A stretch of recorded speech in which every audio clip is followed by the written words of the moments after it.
c'est hyper deep ce que tu dis. Tu sais que tu me lances dans de la merde là. Tu sais que tu me fais une piste de merde pour d'aller dans de la merde. C'est drôle cette question. Elle est hyper bonne cette question. T'as toujours été drôle, ouais, dans ta vie. Waouh, mais là les gens vont se dire pas fou. Quand même. Mais je sais pas, je trouve pas. Est-ce que tu utilises ChatGPT pour écrire des scénarios? Putain, c'est une très bonne question. Moi, mes parents, ils me disent qu'est-ce que c'est que cette daubasse, par exemple. Elle est folle cette question. Elle est dingue. Et toi, t'as des waves d'une qualité. Par contre, excuse-moi, de là où je suis, c'est incroyable. Ah ouais? Incroyable. Mais après, je me suis lavé les cheveux. Les années 70, mais magnifique. Ah ouais? Ouais. Ok, cool. Non, moi, je sens un cheveu fatigué, on sent. Il est sur le départ, le mien. Le tien, il est en Ah non, pleine mais au forme. moins, toi, c'est bon, t'es sûr jusqu'à la fin de ta vie d'avoir des cheveux. Je crois là, maintenant, je Oui, peux c'est bon. plus... Enfin, ils deviendront de plus en plus tristes, comme moi. Oui, mais t'as grosso pas la- modo. Mais le tien, Pas de il est calvasse, très en vrai. vivace. La T'as pas calvasse, non, je crois que c'est fou. Ça, c'est bon, t'as Ouais. échappé. Alors que moi, il y a vraiment 2 gens sur 3 que. Oui, avec le trou au milieu, tu dis le moine. Ouais, c'est ça, le ça- moine et puis tout, enfin, tout qui s'écarte, quoi. Bah, ça, c'est... Moi, faut vraiment que je me Tout marie qui avant. s'écarte. Faut vraiment Sorte que je de me marie dérive avant des 30 ans, tu continents vois. des Moi, cheveux. j'ai pas le choix. Ah, toi, gars, t'es timé là. On time là. Tu peux faire un petit clap? Salut. Génial. T'es bien parallèle? Il était super pareil. Ok, moi, Comme les c'est skis. ce qui compte. Salut à tous et bienvenue dans ce nouvel épisode de Hors Champ où on s'intéresse aux personnes un petit peu de l'ombre de l'industrie du cinéma. Aujourd'hui, mon invité, il a été acteur, puis scénariste, puis producteur. Et je suis trop content de l'avoir parce qu'il a un sens de l'humour, une science de la vanne, un génie Très créatif. Jean Toussaint Bernard. Merci de m'inviter. Déjà, moi, je suis très content d'être invité par toi, Marco. Bah, ça me fait trop plaisir que tu acceptes parce que moi, je pense qu'on va apprendre plein de choses sur ton métier. Faut dire quand même que du coup, tu as créé ta société de production, les films entre 2 et 4, avec Jonathan Cohen, ton ami de toujours, et Benjamin Bellecourt. Et le moins qu'on puisse dire, c'est que vos projets ils cartonnent. Je vais en citer quelques-uns. La Flamme, Le Flambeau, la série Iris qui est magnifique, Mac Walter, L'âme idéale, un bijou de film, et Les Lionnes aussi récemment sur Qui Netflix. vient de sortir, ouais. Je me suis pas trompé, hein. Tu t'es pas trompé. On a tout. Il y a une question que je pose à tous mes invités au début. Est-ce que tu sais laquelle c'est? J'ai peur. Non. Ok, Waouh. tu regardes pas du tout mes... Je les regarde tous.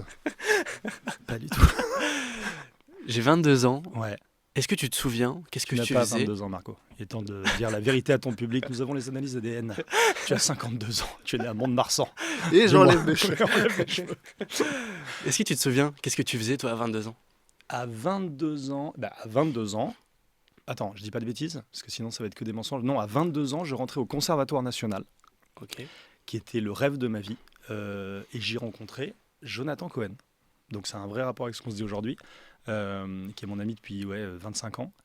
Et on était très... Moi, j'avais raté 2 fois ce concours. C'est un concours qui est très difficile. Ah Quand ouais. tu es un jeune acteur, c'est un concours qui te fait rêver comme pas permis. C'est une école, oui, où on est 2000 ou 3000 à tenter le concours. On est Ah ouais, 30, ok. 15 garçons, 15 filles à être pris. Et non seulement j'ai rencontré John, et puis c'est quelqu'un qui allait rester un de mes meilleurs amis à vie, et puis mon associé, et puis on allait travailler ensemble et tout ça. Et j'ai rencontré une génération de gens, surtout, Mhm. en fait, avec qui finalement on tisse des liens, Ouais. où on bosse. Ça peut être des gens qui ont marqué le théâtre, ça peut être des gens qui ont marqué le cinéma, ça peut être des gens qui... En tout cas, c'est des gens qui sont toujours actifs aujourd'hui, Ouais. et c'est une génération, je ne sais pas le dire autrement, c'est-à-dire sur les 3-4 années où on était tous réunis, c'est que des gens qui aujourd'hui, enfin c'est beaucoup des gens qui aujourd'hui font ce métier et le font hyper bien, ils sont très créatifs.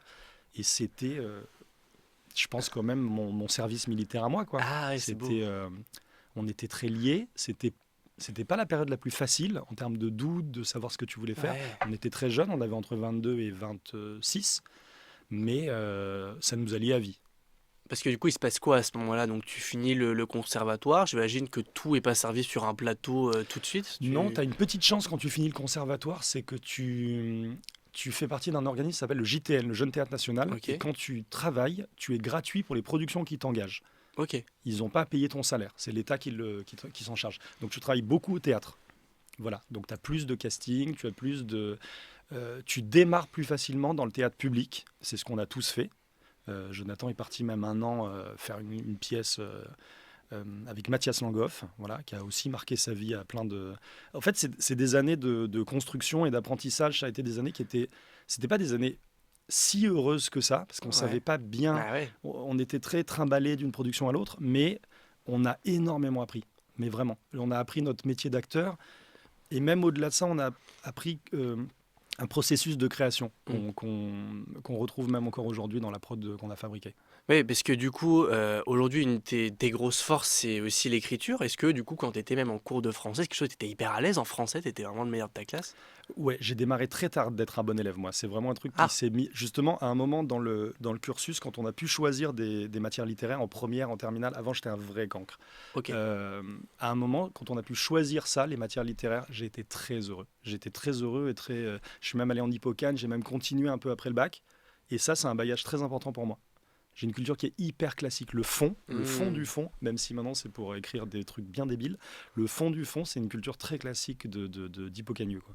Et t'as toujours été drôle, ouais, dans ta vie? Waouh, mais là, les gens vont se dire, pas fou, quand même. Mais je sais pas, je trouve pas. J'ai toujours été très très drôle. Elle est folle cette question. Elle est dingue. Non, mais en vrai, on te le dit, tu sais, quand t'es jeune, ah, t'es drôle, enfin, tu le sais quand même. Si Ouais, ouais, je pense que j'étais, je sais pas. Là, tu vas fouiller dans des trucs. J'étais agaçant, je pense, pendant très longtemps. Et puis voilà. Non, non, mais après, on en a fait notre métier d'écrire des conneries et tout ça, Ouais. mais comme d'habitude, en fait, on le fait avec une vraie pureté. On a envie que ce soit, au-delà de drôle, on a envie que ce soit étonnant, Ouais. on a envie que ce soit bien, on a envie que ce soit pas déjà vu. Voilà, on s'en fait un. Et Jonathan en tête avec, tu vois, La Flamme, Le Flambeau, qui sont vraiment ses créations Ouais. à lui. Il a des très très grosses ambitions en comédie.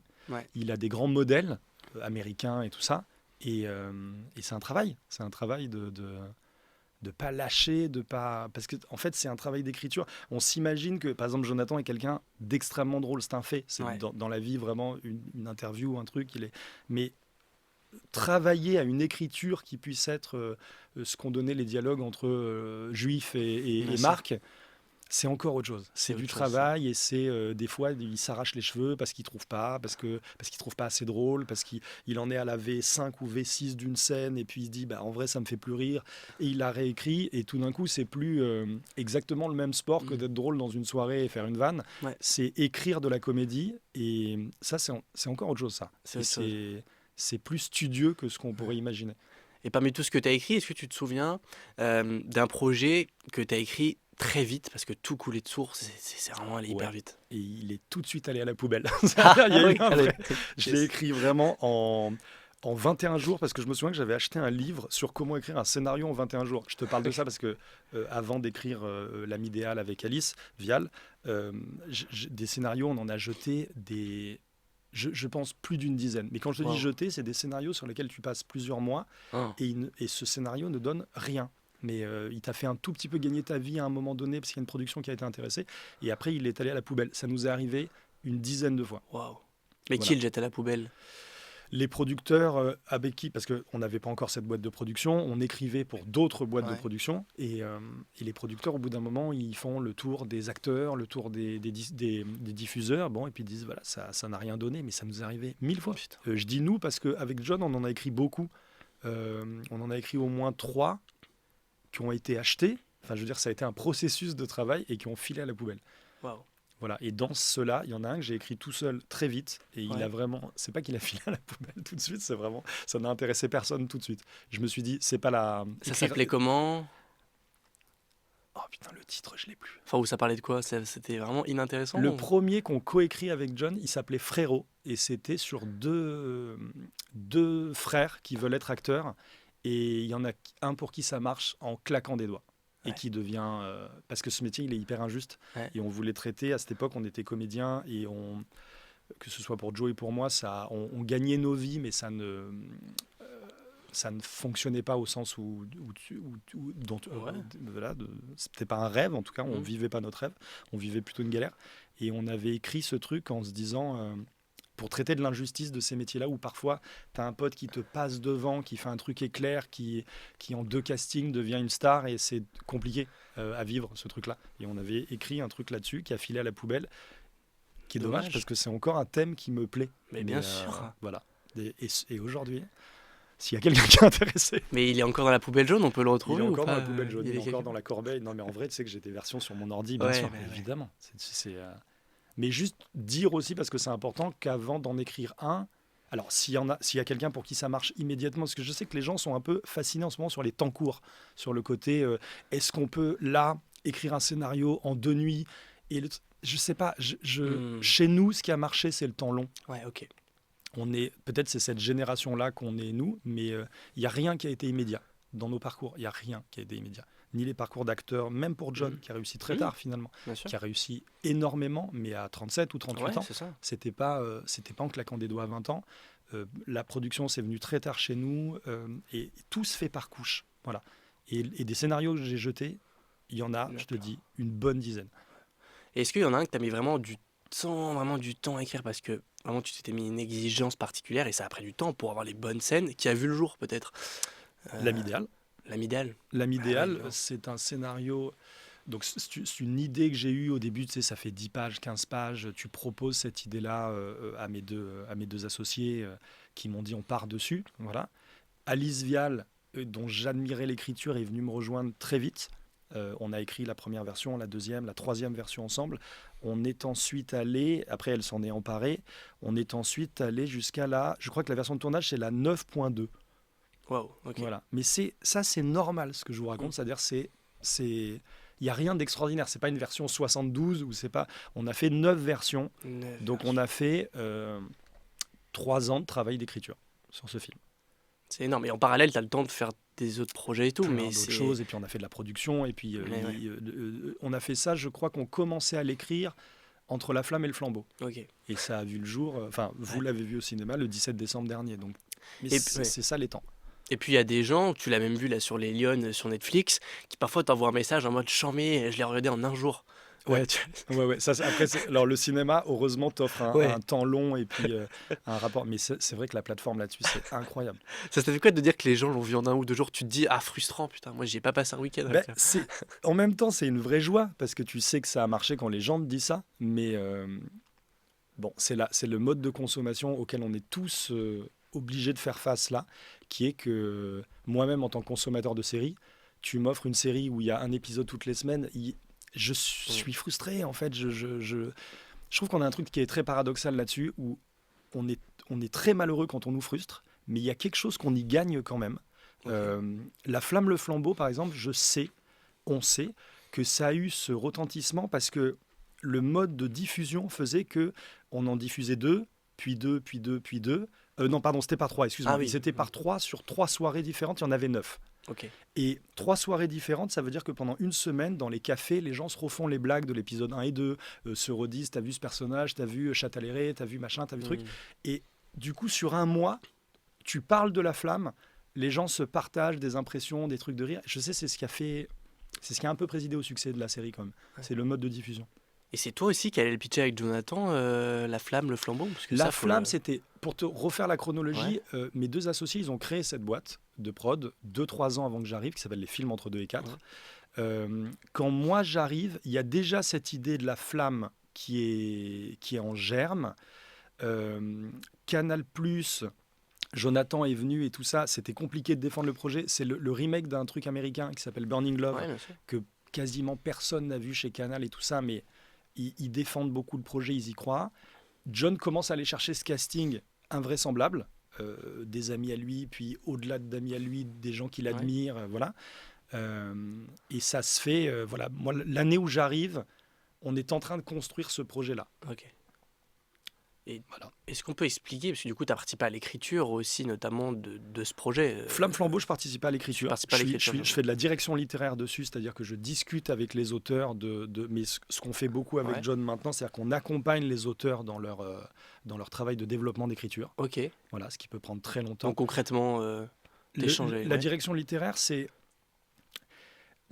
savoir qu'on est le moins bon scénariste de toute la D'accord. salle. Les autres scénaristes sont meilleurs que nous, mais nous, ce qu'on sait faire un peu avec l'expérience, c'est savoir ce qui va pas encore, savoir là où on peut pousser les curseurs, savoir accompagner quelqu'un parce qu'on sait comment il écrit, on sait quelles sont ses valeurs et on sait qu'on peut lui demander d'approfondir quelque chose en fait. Mm. Très souvent, d'une V1 à une V8 ou 9, Ouais.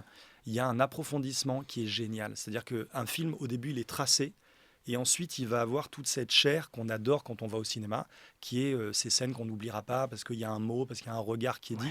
Tout ça, c'est du travail qu'on accompagne. Et nous, ce qu'on peut proposer, c'est, en tant que producteur, c'est un regard. Mm. Et comme on est nous-mêmes scénaristes, on sait à quel point c'est dur. Ouais, On bien sait sûr. qu'il n'y a aucune solution, il n'y a pas de truc tout fait en fait. Je ne Non, peux y a pas pas. dire, bon, bah, c'est très simple, Mm. tu fais ça, tu fais ci, l'acte 1, l'acte 2. C'est un travail extrêmement artisanal. Donc ce qu'on peut proposer, nous, c'est de remonter les manches, Ouais. de voir avec eux. Là, on a toute une méthode où John lit beaucoup à voix haute les textes. Ok, il lit beaucoup. Mais dès qu'un scénariste nous propose une vingtaine de pages sur un sujet, on le lit ensemble, parce que quand on le lit, on voit tout de suite les problèmes, de dire, t'as vu, là, je suis passé d'une idée à l'autre, il m'a manqué quelque chose, on l'a dit, on n'a pas aimé, on n'a pas trouvé ça drôle, on n'a pas trouvé ça assez triste, ou on n'a pas trouvé ça... Viens, on donne des idées, voilà. Après, les idées qu'on donne, les super scénaristes, ils nous donnent 50 fois mieux que ce qu'on leur avait dit. Nous, on Ok. propose quelque chose, mais ce que font des vrais scénaristes, c'est bien autre chose que ce que nous, on pourrait Mm. faire. Mais on a ce regard-là. Et sur La Flamme, John, lui, faisait vraiment du scénario. Ouais. Lui, c'est son œuvre à lui, avec une équipe d'auteurs qui a changé entre La Flamme et le Flambeau, mais qui a été exceptionnelle. Et lui, il était directeur d'écriture. Il les poussait. Ouais. Il avait la vision globale de ce qu'allait être La Flamme et le Flambeau, en tout cas de ce qu'il voulait défendre. Et nous, on faisait de la direction littéraire dessus, c'est-à-dire qu'on accompagnait tous ces gens-là Mm. en proposant notre regard sur ces choses-là Mm. et en faisant du développement, ce qu'on appelle le développement. Et oui, c'est vrai qu'il y en a beaucoup. Et Célinia qui nous avait dit que, tu vois, Jonathan Cohen était un passionné de montage, tu Ouais. vois, Ah aussi. ouais. En plus, ça, c'est sa deuxième spécialité, c'est le montage. Ouais. Ouais, est-ce que tu aurais peut-être quelque chose aussi qu'on ne sait pas sur Jonathan Cohen dans le pro, sur la partie qui pourrait aussi Alors, nous intéresser? je pense que ce que les gens peut-être ne soupçonnent pas encore et encore de plus en plus, j'ai l'impression, mais je pense que c'est la personne qui a la capacité de travail la plus importante que je connaisse. Mm. Vraiment. Ça en est même vertigineux. C'est-à-dire, je pense même qu'il a une santé Ok. qui lui permet d'avoir autant de capacité de travail. Il travaille aux écritures. Il ne lâche rien sur les tournages. Alors, tu vois, quand il est réalisateur, concrètement, comme dans La Flamme et le Flambeau, ça veut dire qu'il est acteur principal et réalisateur. Mhm. Ça veut dire un double regard tout le temps sur les gens qui jouent, comment les pousser. Ouais. Il travaille en improvisation énormément, même si le texte est déjà bien à la base. Il les refait travailler en improvisation. Les scènes entre Pierre Ninet et John, par exemple, Ouais. sont énormément improvisées, alors que de base, le texte était déjà là et qu'il est bien. Mais Ah mince, encore, ok. on va trouver encore quelque chose qui nous fait encore plus rire, encore plus fou, encore plus... Et comme tous les deux, c'est des machines à improviser. Et ensuite, sur le montage, il est encore présent et il lâche rien. Et je crois quand même que là, en 4 saisons de 2 séries différentes, puisqu'avant il avait fait une série que peu de gens ont vue qui s'appelle France-Québec, il a acquis une compétence un peu spéciale en montage. Vraiment. Ok. Il est très fort et donc il peut même accompagner nos réalisateurs dans un Ok. processus de réflexion sur le montage. Mais ce que les gens peuvent pas savoir, je te dis, c'est sa capacité de boulot. C'est incroyable. Ouais, ça c'est ça doit être incroyable. bluffant. Ouais. Est-ce que tu peux expliquer un petit peu, toi, comment tu te mets en condition pour écrire? C'est-à-dire que je sais que tu as des bureaux aussi à Paris. Comment ça se passe concrètement? Alors, tu as raison, c'est con, mais l'histoire du lieu, c'est hyper important. Avant d'avoir une prod, souvent les scénaristes, ils sont chez eux. Il faut sortir de chez soi. Enfin, en tout cas, moi, ça a été un processus important, même aller travailler dans un bar, aller travailler ailleurs. Ouais. Le côté, c'est ta table de petit-déj, et puis t'enlèves les bols, et puis t'écris le scénar. Moi, je trouve ça hyper dur. Je trouve qu'un lieu, Ouais. c'est une chose importante. Quand on a créé la boîte de prod, un des trucs qu'on s'est dit avec mes 2 associés, c'était de dire, très vite, on a une sorte de maison mère, Ouais, bien sûr. voilà, dans le 9e, et très vite, on a voulu un lieu, là où tu es venu, avec, où on est avec Jonathan, un lieu avec 5 ou 6 salons que pour les scénaristes. Comme pour faire une ruche en disant, en tout Ok. cas, si vous avez besoin d'écrire, si vous avez envie, si vous avez une idée, si vous avez quelque chose, si vous voulez faire une séance de travail, vous avez un lieu, là maintenant vous êtes chez vous. Et ça, c'est une des choses qu'on propose à nos auteurs, que je trouve hyper importante. S'ils ont envie de bosser chez eux, ils bossent chez eux, mais je sais que le lieu, déjà, c'est très important. Tu te mets en condition comme ça pour écrire. Et après, à mon vieil âge, je crois que ce qui est important, c'est le travail. C'est-à-dire que Ah je oui. ne pense pas que l'inspiration, le côté j'écrirai que si je suis inspiré, Ouais. je pense que c'est une cata. Je pense qu'il Ouais. faut écrire 3-4 heures tous les jours. Te dire que de toute façon, tu ne peux pas écrire non plus 10 heures par jour. Enfin, en tout cas, moi, j'y arrive pas. Mais t'écris tous les jours. Tous les jours, tous les jours, tous les jours. T'écris 3 ou 4 heures. T'écris une matinée tous les Matinée, jours. ouais. Et je te jure qu'à la fin, il y a des choses qui se mettent en place. Voilà. Mais c'est le temps que tu passes aux choses qui est important. Là aussi, c'est pas des... Je peux pas te dire que je me mets en condition tout d'un coup, il y a un sujet qui va m'animer. Je pense qu'il faut avoir une conviction de départ, en Ouais, tout d'accord. cas. Ok. Pour l'âme idéale, j'avais ces envies de films fantastiques, par Mhm. exemple, elles sont importantes chez moi. Le truc du fantôme, le romantisme des fantômes, j'aime la littérature qui parle de ça, j'aime le cinéma qui parle de ça, j'aime les mangas qui parlent de ça, j'adore la représentation du monde des morts, D'accord. le thème du fantôme et le thème de la comédie romantique avec le fantôme dedans. Il y avait un truc de toute façon, il y avait une conviction, une envie de cinéma que j'avais dans ça. Voilà, Mais tu vois, pas plus que ça. Mais tu vois, je me demande concrètement, si vous êtes plusieurs du coup auteurs sur un canapé, comment ça se passe? Moi, je suis dans le concret. Est-ce que vous avez un doc Google partagé et chacun met ses petits trucs? Est-ce que vous parlez? Est-ce que vous êtes plutôt dans votre bulle et puis vous parlez pas pour être concentré? T'es complètement dans le centre du truc. Ça dépend de toutes les équipes. Souvent, on est en équipe, en room pour écrire et tout ça. Les séries, par exemple, c'est littéralement obligatoire. Mais même les films, nous, on aime beaucoup avoir des gens pour ping-ponger, pour dialoguer, parce que ton cerveau à toi, c'est jamais suffisant. Ce qui est génial, c'est d'avoir la pensée de l'autre. Et après, c'est hyper différent comment les gens font ça. John, par exemple, il adore vraiment animer des trucs avec nous. On avait un écran comme ça de télé, Ouais. avec le scénario, et vraiment 4 personnes qui parlent dans une pièce, qui s'échangent des idées, qui disent on pourrait faire ça, non mais ça c'est plus drôle, bah ça me ferait plus rire, ça c'est voilà. Donc c'est vraiment comme une espèce de truc collectif. Il y a des gens qui écrivent exactement comme tu l'as décrit, avec un casque sur les oreilles, ils sont comme ça, ils ont un doc partagé, Ouais. ils se disent moi j'écris la partie 1, toi t'écris la partie 2. Et c'est charmé aussi. Enfin, Ouais. tu vois, et je voyais le documentaire là, de Stranger Things sur les frères, là. Hmm. Ils écrivent comme ça. Ouais. Ils sont tous avec leur casque, ils écrivent. Ils doivent se partager des épisodes ou des scènes dans les épisodes, je sais pas. Nous, on est plus foutraque que ça. Mais on parle avec... Il y en a un qui écrit, et puis ça change de séance en séance. Et on s'échange beaucoup en parlant, en criant, en n'étant pas d'accord, Ah ouais. en se faisant rire, C'est hyper bruyant, les séances. Ah ouais, c'est bruyant, d'accord. C'est hyper- Ok. Nos séances, elles sont hyper bruyantes. Mais Ouais, c'est ouais. pas pour ça que l'un, il est persuadé d'avoir une vanne hyper drôle et deux autres ils disent ah ça marche moins bien, moi je verrais plutôt ça. Et puis en fait toi ton humour t'es moins sensible à cette blague, enfin, tu vois. Mais il faut se battre, mais bien sûr. Ouais, faut se battre. C'est pas des trucs. Oui, des fois, tu es un peu triste parce que personne n'a écouté ta conviction. Ouais. Des fois, tu es super content parce qu'on t'a écouté. Puis en fait, 3 semaines plus tard, tout le monde lit le truc. Fait, c'est pas ouf, en fait. Ouais, c'est mon Et idée. ouais. Donc, non, on a plein de frustrations quand on est en groupe. Mais ce qui est bien, c'est d'avoir un chef. Grosso modo, quand c'est pas trop démocratique, ce truc-là. C'est-à-dire quand même, ça peut être le réal ou le futur réal, mais c'est bien dans les rooms d'écriture qui sont bruyantes, qui sont avec plein au contraire, c'est bien de développer ce côté ruche là, mais c'est bien d'avoir un chef qui à un moment donné tranche. Voilà, ce dont on s'aperçoit de plus en plus quand même, c'est qu'il faut quelqu'un qui ait une survision. Au-delà de la meilleure idée, à un moment donné, tu peux pas hiérarchiser tout. Oui, non, il y il a des faut choses un qui sont arbitre. possibles, il y a des choses qui sont bien. Il faut un chef pour s'y mettre un peu, quoi. Je pense qu'on passe à la séquence traditionnelle. Je vais te demander tes 3 films préférés et les gens vont pouvoir juger dans les commentaires tes 3 films. Génial. C'est pour Redger le gorilla, là. Ouais, c'est bien juste sûr. de dire, alors bon, j'ai vu, c'est de la merde. C'est pour ça non mais franchement nos pressions. J'ai pas de pression du tout. Non, mais parce que les top 3, ce qui est rigolo, c'est de savoir si tu veux... C'est ce que tu veux véhiculer de toi Oui, par c'est le ça. top 3. T'es pas obligé de dire un film de 3 heures en noir et blanc En fait, vietnamien, c'est hein, ça. on est C'est d'accord, que hein. souvent, tu as envie de dire des grands films. Moi, je vais être très honnête. Il y Ouais. a des films que j'ai trouvés extraordinaires qui sont, je sais pas, Les Fraises sauvages de Bergman ou Rashomon. Mais c'est pas les films qui ont forgé ma vie à moi. Ils sont beaucoup plus mainstream, ceux qui ont forgé ma vie à moi. Moi, je suis un gamin des années 80, donc le cinéma que j'ai vu, c'est le début de la pop culture, c'est Spielberg. Moi, j'ai vu des films avec... des Indiana Jones, donc Ouais. mon vrai top 3 intime, je te le dis, il est pas... Indiana Jones 1, Indiana Jones 2 et c'est Indiana Jones le 3. 1, le 2, le 3. Putain, j'ai pareil pour les Rocky, merde, j'ai ma truc. Non, mais le Indiana Jones 3, par exemple, je le mets dans ma liste.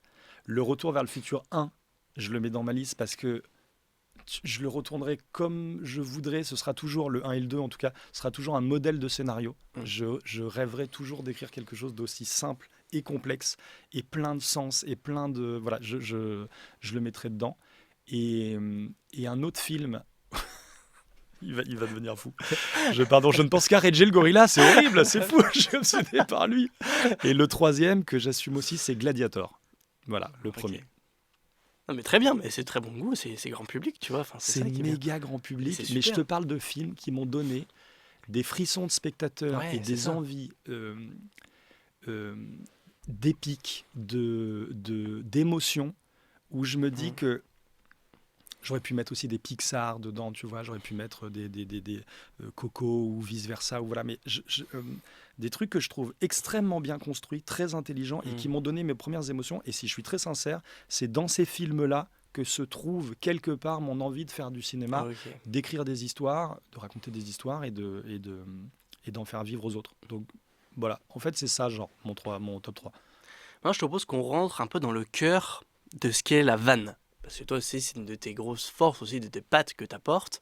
J'ai fait une interview récemment avec Philippe Lachaud et Jamel Debbouze, Ouais. et qui me disaient, pour qu'une vanne marche à l'écran, ça joue bien sûr à l'écriture, il faut que ça marche, ça joue aussi sur le tournage, ça joue beaucoup au montage, parfois même avec la musique, tu as des questions de rythme. Ouais, c'est vrai. Est-ce que tu peux me décrypter un peu, toi, qu'est-ce qui fait qu'une vanne, au final, elle est drôle à l'écran quand on la voit? C'est toujours très drôle d'être scientifique de la vanne. Voilà, quand tu dis elle est dans mon cul, par exemple, là, c'est une dynamique, c'est toujours hyper drôle. Je pense il y a tout ce qu'il t'a dit, c'est-à-dire à l'écriture, il y a des trucs quand même. Tu les as tournés d'une telle façon que tu hurles de rire. Ok. Tu pourrais relire La John est en pleine écriture, par exemple. De temps en temps, je l'entends, il est dans le bureau d'à côté, je l'entends hurler de rire au même endroit, au même endroit, au même endroit. Parce que quand même, je sais pas, la manière dont la phrase est tournée ou la stupidité de la situation qui en arrive à un gars qui dit ça, te fait hurler de rire à chaque fois au même endroit. Donc c'est qu'il y a un truc qui t'appuie quand même dessus et tu l'as fait lire et les gens font. Donc, je sais pas, elle marche. Mais après, tu as raison, comment elle est sortie sur le tournage. Tu vois, quand Flo écrit Flaubert, Florent Bernard, Mm. euh, je suis à peu près sûr, c'est toujours très dur de savoir à qui appartient les vannes, mais je suis à peu près sûr, je pense pas me risquer quelque chose en disant que c'est sa vanne, l'alcool c'est pas cool, Ouais, ok. tu vois, qui est Bien devenu sûr, bref. très viral à un moment donné. Il sort cette vanne, elle est ultime quand il l'écrit. Mm. Mais derrière, il y a quand même comment l'acteur le joue. Tu as un Cadmerade qui le joue avec sa sincérité, avec son œil, son...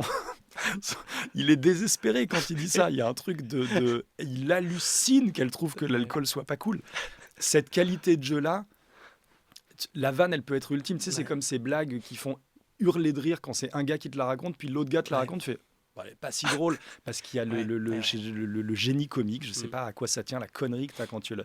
Et après, c'est vrai aussi que, donc ça je te le fais en 3 étapes, c'est vrai aussi que la qualité de montage peut tuer une vanne, et ça on en a vu 1000 fois, parce Ouais. que tout d'un coup, il y a un chant contre chant qui est mal monté, ou c'est pas le bon rythme, ou c'est pas, je te dis n'importe quoi, mais tu sors le truc, et puis tout d'un coup, le contre-chant sur la personne qui écoute, il est un peu trop long, et merde, t'as perdu le rythme. Donc en vrai, tu peux l'avoir écrit comme un fou, tu peux l'avoir joué comme un malade, et tu la montes comme une merde, elle est horrible la vanne. Ouais. Elle est Ouais. horrible et même les gens font Ah putain, on pourrait la couper.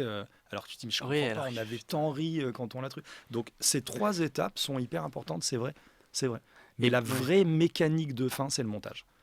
Et je sais pas, je crois que c'est The Office qui avait un peu lancé ça et qui a été repris beaucoup. Tu sais, mais juste effet de zoom, tu sais, Ah oui, sur le mais visage. eh ben, Tu sais, les zooms, regarde Cam. c'est comme des vannes.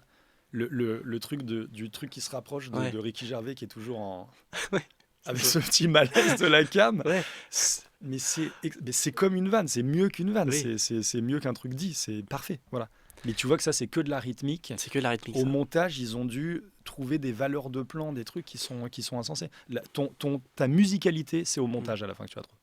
Est-ce que t'as pas aussi l'impression qu'il y a, dans les vannes elles-mêmes, un humour un peu générationnel? Tu vois, on parle de Pierre Ninette, Jonathan Cohen, Mr. V aussi, tu vois. T'as Si, l'impression mais qu'il y a- t'as vu, ils sont tous différents. C'est-à-dire, t'as raison, il y a quelque chose de générationnel, comme une grosse couche, mais à l'intérieur de cette grosse couche, il y a plein de sous-couches.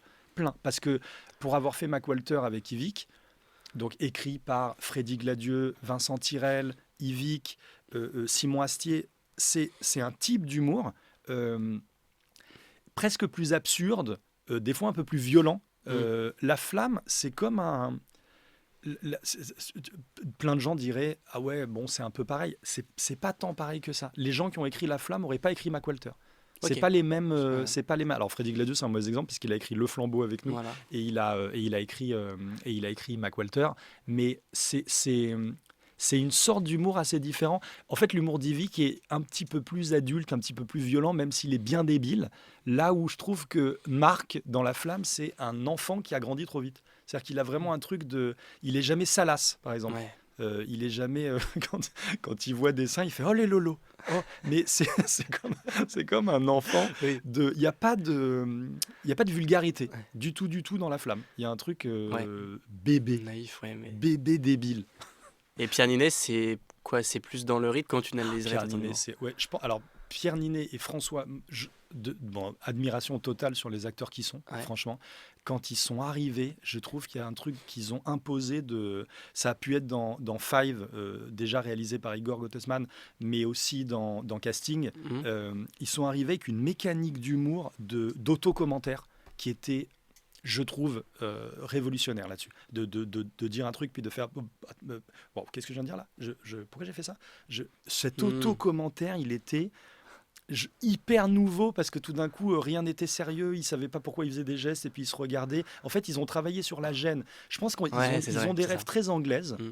Faudrait discuter avec Pierre de ça, mais je pense que pour le coup, tu vois, The Office ou The Extra ou tous les trucs de Ricky Gervais à l'anglaise, Oui, je c'est pense que leur cette inspire. gêne-là, dans Fiasco, il est allé très Mm. très loin là-dessus, des trucs où à chaque fois tu as des descentes d'organes pour lui, voilà. Mais lui, là, enfin, Pierre et François, je trouve, ils sont venus avec une mécanique de jeu, au-delà même de la vanne et du texte, Mm. qui était quand même. Je trouve qu'ils ont changé quand même quelque chose dans le game de la comédie en France. Là. Et c'est vrai que tu as parlé, par exemple, de l'alcool, c'est pas cool, tu vois, mais il y en a eu plein d'autres aussi dans La Flamme, tu vois, il y a eu Hasard de dingue, Hasard de dingue, il y bah a oui. eu Mojito que paso, de l'El Paso. Bah, tu vois ce que Pierre fait dans cette scène-là de Hasard de dingue. Les bêtisiers, parfois, ils ont eu autant de Ouais. succès que la série. Et le travail que fait Pierre de. Je sais pas, il y a un truc de disséquer les vannes et de les dire à sa façon, mais il y a aussi un truc vraiment d'imaginaire, en fait. Et Ouais. d'ailleurs, c'est génial parce que quand ils sont tous les deux, Pierre et John, je trouve qu'il y a quelque chose où il y a une sorte d'appel d'air entre eux, où tout d'un coup, c'est comme si leurs deux cerveaux s'ouvraient complètement. À voir, c'est génial. Moi, j'ai mené mon père qui avait jamais vu un tournage sur le tournage du Flambeau le jour où Pierre est venu. Mhm. Il a fait toutes les scènes du Docteur Juif. Et mon père, il était comme ça. Il avait jamais vu un tournage de sa vie. Il fait c'est des fous en fait. Je fais, ouais, voilà, c'est ça. Ouais, voilà, c'est ça. Il était dépité. C'était incroyable. Parce que ça n'a pas de limite tous les deux. Ouais. Ils n'ont pas de limite à leurs conneries quand ils sont tous les deux. Ils sont déments à voir, franchement. Et j'ai vu que tu étais aussi directeur d'acteur, non, Jonathan Cohen, Oui, parce sur le projet. qu'on a une telle. Enfin, c'est une amitié, mais une telle confiance, surtout avec John, sur le jeu. On s'est Ouais. tellement formé ensemble en tant qu'acteur, on a tellement joué ensemble, on a tellement. On se parle très très vite.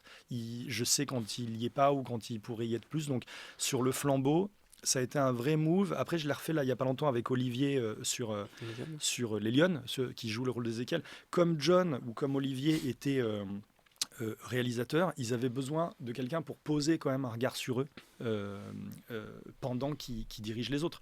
Tu fais une scène, il fait une scène avec Leïla, il a besoin de poser un regard sur Leïla pour la diriger, mais personne pose un regard sur lui s'il n'y a pas un directeur d'acteur. Il ne peut pas s'auto-diriger. Ça veut dire quoi, le diriger concrètement? Qu'est-ce que tu peux aller lui En dire? tant qu'acteur, pousser quelqu'un dans... En fait, quand tu n'es pas dirigé en tant qu'acteur, surtout quand tu es une espèce de Ferrari comme Joe, Ouais. il y a un truc où tu n'es pas un bon juge de toi-même. Tu peux pas t'auto-regarder, donc tu peux aller dans des facilités, tu vois, t'as plein de pentes en tant qu'acteur comme ça où tu fais, putain, je sens bien que je suis pas allé fouiller dans un endroit qui aurait pu être quand même plus Ok. intéressant pour la scène ou plus. Donc un directeur d'acteur, c'est quelqu'un qui permet de te remettre en tête certaines choses.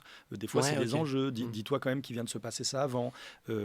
Essaye d'aller la provoquer là-dessus parce qu'en fait, tu es un peu fier de ce que tu dis. Et toutes ces petites indications-là, comme on se connaît très très bien avec John, ou Ouais. comme on a une très grande amitié, une très grande confiance avec Olivier Rosenberg, c'est du pain béni parce qu'en fait, ça te permet de monter ton jeu, vraiment. Et puis d'être en confiance surtout. De Bien se dire, sûr. de toute façon, si je suis très mauvais ou si je me mets tout d'un coup, parce que acteur, c'est aussi faire des fausses routes. C'est qu'à un Oui, moment bien donné, sûr. tu te mets à parler faux, tu te dis, attends, ouah, putain, c'était pas drôle. Il y a quelqu'un qui est dans ton bac et qui te sécurise là-dessus. Ouais. Donc c'est très très important cette direction d'acteur-là. Et là, la suite de La Flamme et du Flambeau, elle est dans les tiroirs, c'est ça? À Il double y a tour toujours ou... quelque chose. Non, il y a un truc qu'on a essayé de faire, qu'on avait écrit, qui est dans un tiroir, voilà, qui était une version long métrage et tout ça, qui verra pas le jour. Après, on a d'autres idées qui peuvent surgir. Tu peux être étonné. On peut être étonné, tu vois. Tu peux être étonné, tu sais pas. Tu On peut sais être pas. étonné. Il peut y avoir des choses qui sortent, des trucs. Vous On sait étiez pas. fier de ton idée quand même, là, du long métrage, ça marchait bien? Ou au contraire, du coup, vous êtes dit avec du recul, finalement, ça On marchait était pas? hyper fiers parce que je crois que le mécanisme était bien, mais bon, il y a plein de choses qui nous ont. C'est très dur des fois de craquer les films, surtout quand tu as un truc très attendu comme ça. Ouais, bah ouais. Déjà, c'est une série, tu as une saison 1, tu as une saison 2 qui prenait le contre-pied d'une télé-réalité très connue. Le 3, tu dis, je vais la faire au cinéma et je vais prendre un autre code. On n'a pas craqué le truc. On n'y est pas arrivé, mais on a beaucoup bossé dessus.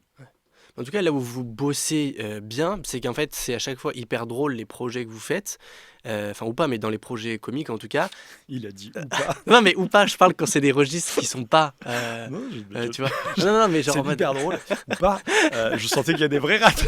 Non, mais genre, je veux dire, quand une scène dans l'ami d'elle se veut pas drôle, Non, bien tu sûr, vois, bien faut sûr, pas bien que ce sûr. soit drôle. Enfin, voilà. Mais bref, tout ça pour dire que il faut pas que ce soit sketch sur sketch. Tu vois, faut pas que ce soit des sketchs, sinon ça marche pas. Tu vois, faut qu'il y ait aussi. Complètement. Ça aussi, vous prenez le temps, tu vois, de dire, ok, là, on va pas te faire vanne, on va préférer travailler le personnage, le récit. Mais tu as raison, c'est ce qu'a fait Simon Astier sur Mac Walter, tu vois, Ouais. c'était sa vraie... comme Simon sait très bien dessiner les histoires, et puis lui aussi il a une super culture années 80-90, il a envie d'épique, il a Ouais. envie de héros qui changent, qui évoluent, qui vivent des trucs de dingue. Lui, avec des gens comme Vincent Tirel, comme Freddy, qui sont des génies de la vanne, mais à un point comme Yvick, qui sont des génies de la vanne, c'est-à-dire ils ont vraiment des mécanismes de vanne qui sont Mm. assez imparables, vraiment, c'est quand même trois personnes qui me font hurler de rire. Et Simon, ce qu'il a fait là-dedans, c'est qu'il a, au contraire, enlevé des vannes pour essayer Ok. de tracer un sillon d'histoire, parce qu'à la fin, justement, un film d'1 heure et demie, comment tu fais pour que ce soit pas 18 sketchs collés bout à bout? Ah, c'est ça. Parce que sinon, en tant que public, tu fais, bon, ok, alors du coup, je vais regarder des petits sketchs de 4 minutes, et puis c'est très bien. Là, c'était de dire, on tresse une histoire complète avec des vraies règles scénaristiques là-dessus, mais avec un humour complètement débile. Sur la série Flamme et Flambeau, on est très aidé par le mécanisme des épisodes, et puis comme c'est des téléréalités, tu dis tiens, il y en a un qui part chaque semaine, il y en a un qui... C'est déjà structuré une téléréalité. Là, sur un film, faut faire une épopée Ouais. débile, mais il faut que ce soit aussi épique. C'est quoi, toi, la vanne que t'as écrite que tu trouves la plus drôle? Waouh, jamais je te dirais ça, mais jamais, je préfère mourir tout de Bah suite. pourquoi? Mais imagine, T'es c'est gêné? horrible. Mais non, mais une qui est sortie, je suis sûr qu'elle a bien marché. Sinon, tu te dis, ah ouais, je suis content là parce que tout le monde dans la salle a été. Ah oui, si, j'en ai fait une que fait Darmon. Mais ça va être horrible. Je peux pas te la dire là. C'est horrible. Si, En si, fait, tu peux, t'inquiète. non, mais parce On que mettra ça va être, l'extrait. les gens vont faire. Bon, elle est pas folle. T'es Hector! Ouais, mais je sais. Mais non, non. C'est le truc sur mais ça va faire rire que moi. Tu sais que tu me lances dans de la merde là. Tu sais que tu me fais une piste de merde pour d'aller dans de la merde. C'est le truc sur il y a 5 éléments. Et le gars lui dit il y a 5 éléments. Et le gars lui dit comme le film. Et il fait le sixième sens, non, rien à voir. Voilà, ça m'a fait rire. Ouais, je vais couper au montage. Voilà, Non, je putain, rigole. t'es Je rigole. sûr, elle est géniale. Je rigole, je rigole. Et est-ce qu'il y a une scène que t'as écrit, vraiment une scène dans la globalité où vraiment t'es trop fier parmi les projets là que t'as produits? Alors, celui dont je suis le plus fier, honnêtement, mais je les hiérarchise pas. Celui dont je suis le plus fier, c'est celui dans lequel je me suis le plus mis personnellement, émotionnellement, c'est L'Âme idéale. Euh, c'est un film qui continue à m'émouvoir, parce que ce qui est très chouette quand tu es scénariste aussi, c'est que tu confies à un moment donné le scénario qu'on a écrit avec Alice Vial. À un moment donné, c'est devenu le film d'Alice Vial. Donc j'ai pu aussi moi le regarder en tant que producteur, mais aussi en tant que spectateur. Ouais. Donc j'ai pu être ému de scènes qu'on avait dessinées, qu'on avait écrites ensemble et tout ça. Mais comme c'est pas moi qui l'ai réalisé, tu peux aussi pleurer devant un film que tu as écrit, mais là, ce que tu vois, c'est autre chose. C'est deux acteurs qui me bouleversent.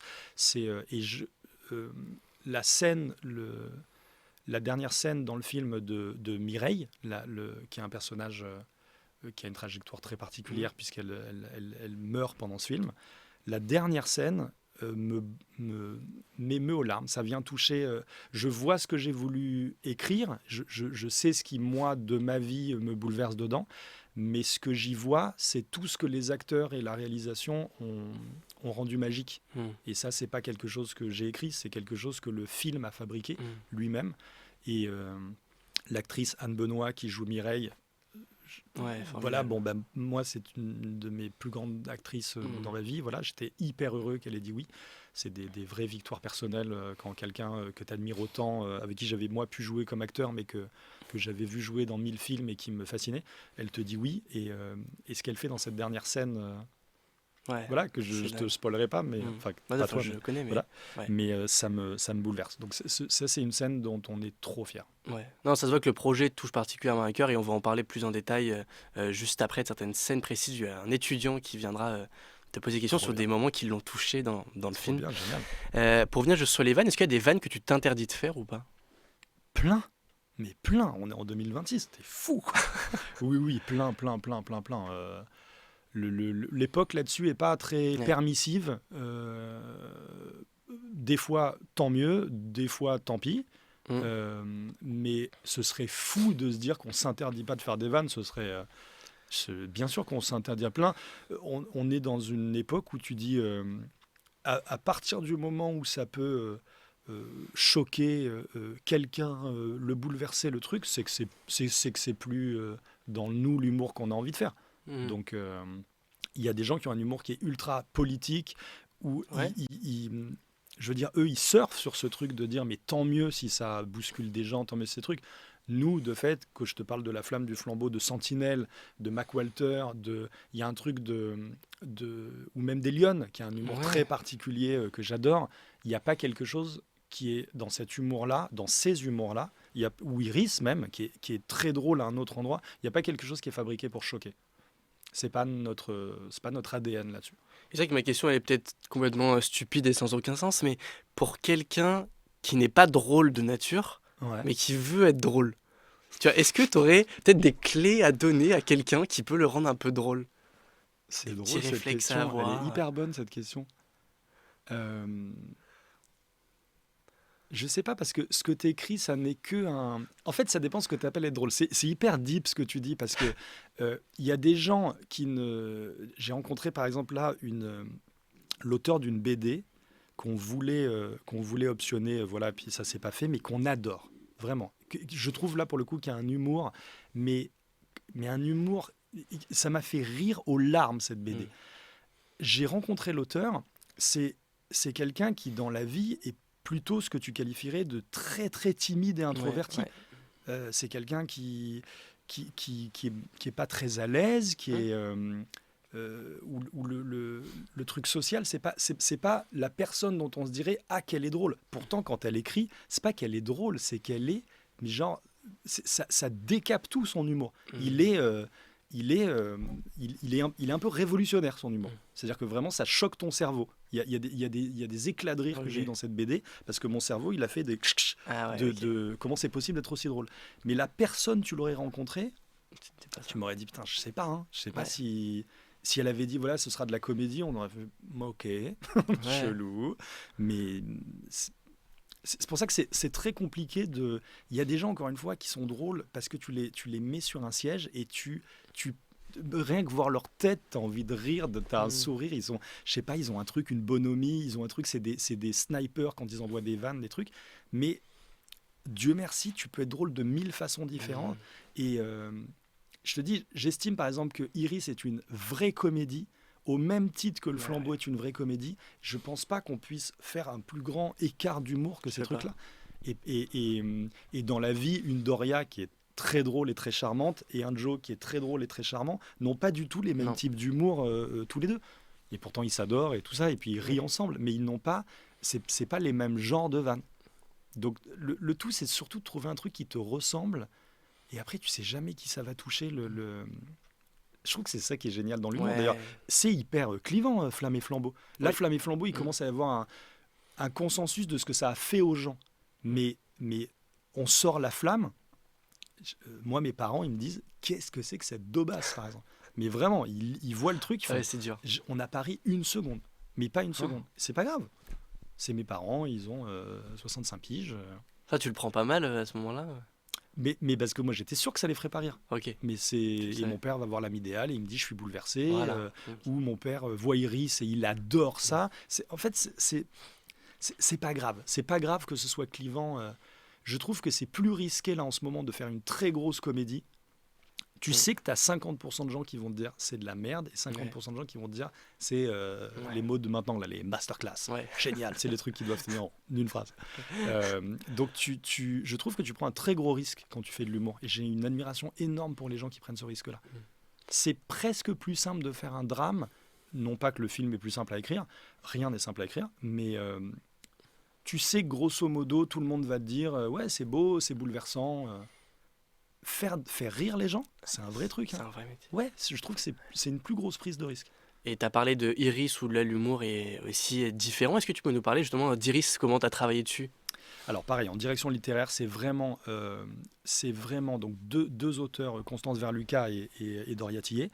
C'est hyper personnel, Iris. Mais comme La Flamme et le Flambeau sont vraiment le cerveau de John, nous, c'est beaucoup ça qu'on défend, c'est cette radicalité-là. C'est de base, Doria nous donne un épisode 1 qui est déjà écrit et qu'on lit avec Benjamin. John n'était pas là à ce moment-là.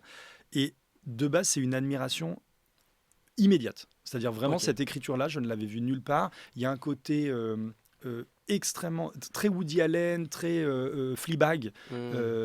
Pour le coup, je trouve que il y a une écriture qui est ciselée, extrêmement précise, presque un peu théâtrale des fois, mais en même temps des situations d'un niveau de gênance qui sont exactement tout ce qu'on aime. Tout. On lit l'épisode 1, on fait ça, c'est inratable. Donc là, pour le coup, tu vois, on fait vraiment de la direction littéraire, c'est-à-dire personne d'autre que ces deux auteurs-là ne peuvent écrire Iris. Personne. C'est elle, c'est leur ton, et c'est inimitable. Nous, ce qu'on fait, c'est de dire cette situation-là, j'ai l'impression que tu n'es pas allé au bout. Si ce gars-là dit ça, qu'est-ce que ça raconte de sa réaction si Iris a ce rapport-là avec lui, qu'est-ce que ça raconte de ça? C'est vraiment la faire réfléchir sur ce qu'elle écrit.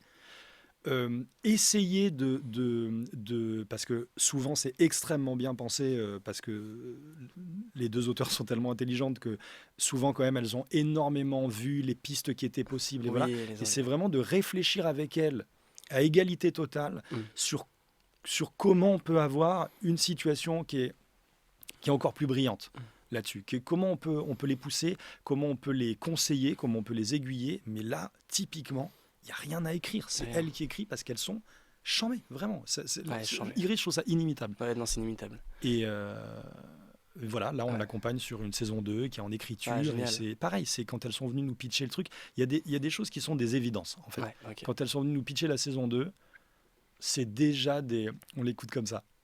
C'est déjà des trucs que tu fais, putain, tout est tellement intelligent. Ouais, grosse admiration là sur Iris et ses équipes, franchement. Et un des derniers projets que tu as en date avec tes associés, c'était donc Les Lionnes qui cartonnent là sur Netflix. En plus, ce qui est génial. On espère. Attends, je vois tes stories et tu mets les top 3 mondes tous les jours. Oui, mais c'est des mensonges en fait. Personne ne l'a jamais fait. non, écoute, pour l'instant, on est très content. On est top 5 mondes depuis 2 semaines. On a été top 1 pendant 12 jours. On est content de ces trucs-là. Mais voyons, de toute façon, on sera sûr des chiffres. Tu sais, il y a des protocoles assez clairs. À Netflix, tout ça, voilà, on sera sûr des chiffres dans une dizaine de jours. C'est quoi les protocoles? C'est-à-dire qu'on t'envoie un mail et récap des audiences? Non, on a des réunions qui sont super, où ils nous partagent leur data et tout ça, où on comprend mieux comment on se situe. On est très content, et puis surtout les retours sont dingues et tout ça. Mais voilà, il faut encore se battre, on a encore une dizaine de jours pour exister. Sur Netflix, ce qui est sûr, c'est qu'après, il y a des rendez-vous qui sont tellement énormes. Là, il arrive la deuxième partie de Bridgerton, où il arrive One Piece. Bon, de toute façon, ça va être un raz-de-marée fin février, début mars. Donc, essayons d'exister très fort là, mais on est hyper heureux des retours, franchement. Et c'est une magnifique histoire, c'est ton ami d'enfance, le réalisateur. Moi, c'est un ami depuis plus de 20 ans même, mais c'est surtout l'ami d'enfance de John, c'est surtout le frère de Joe, mais vraiment ils ont été élevés ensemble, ils se connaissent depuis qu'ils ont 12 ans. Ouais, non, donc ça c'est formidable. Ça c'est une histoire. Travailler avec ses amis, c'est dingue. Ah ouais, et puis c'est trop joli qu'ils arrivent sur ce projet commun qui est vraiment parce que Joe et Olive avaient travaillé sur Family Business, sous la réalisation d'Igor. Et donc il s'était déjà retrouvé dans le travail. Mais là, c'est hyper beau que le vrai projet d'Olive, sa première série qu'il a écrit avec une fille incroyable qui s'appelle Karine Prévost, c'est son projet est défendu en tant que producteur par John. Je trouve ça charmé, ça.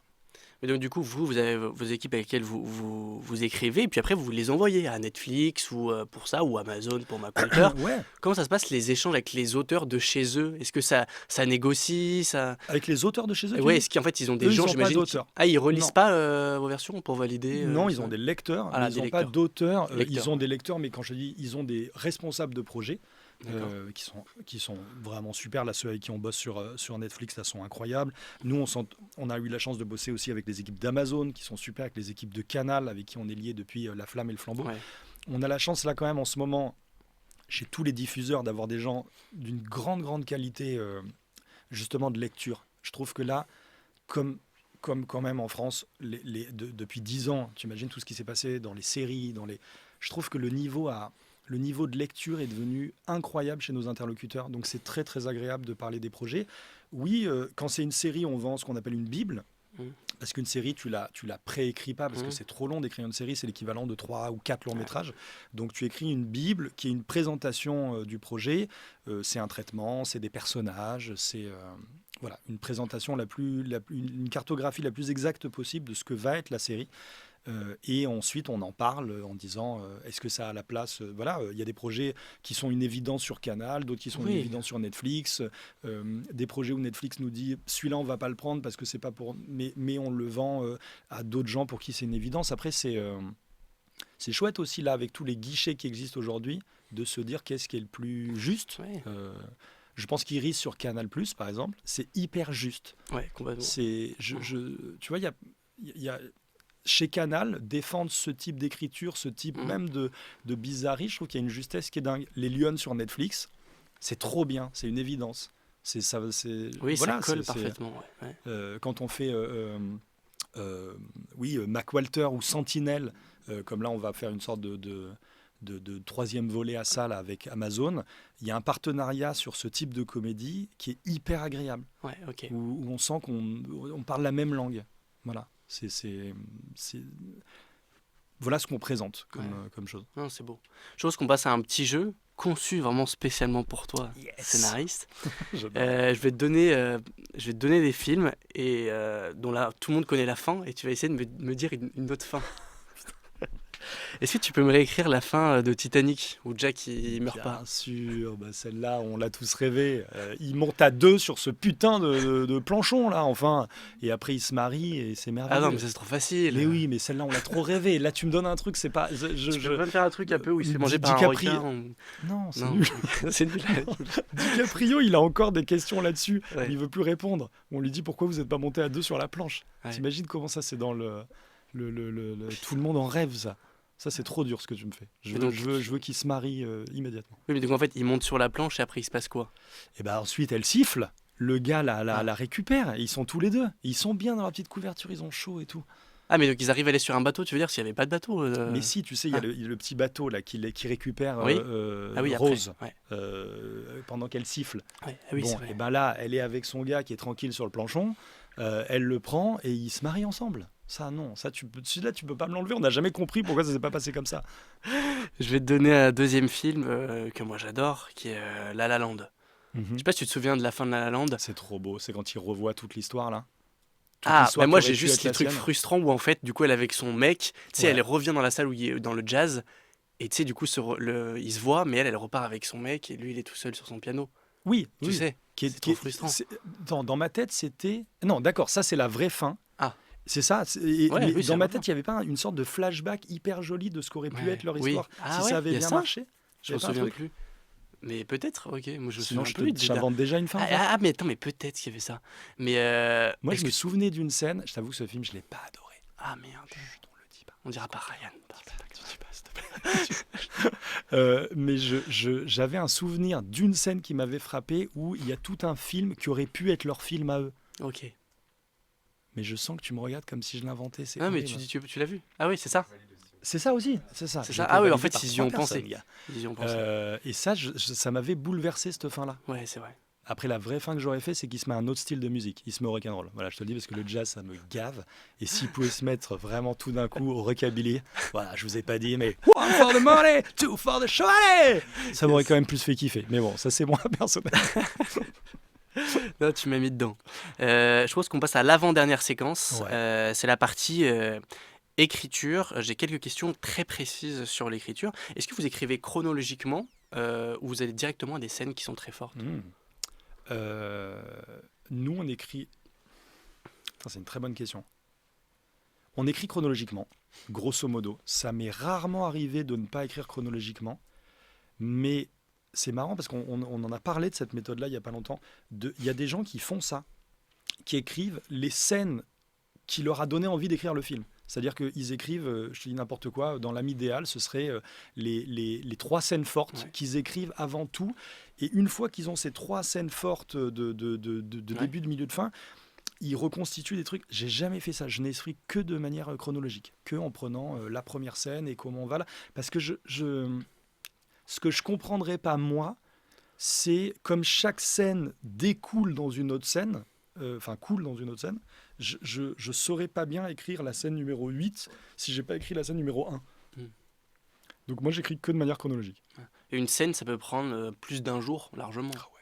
Ouais, Une scène. ouais, il y en a qu'on craque pas du tout. Ouais. Ah oui, oui, bien sûr. Il y a des scènes qui mettent une semaine.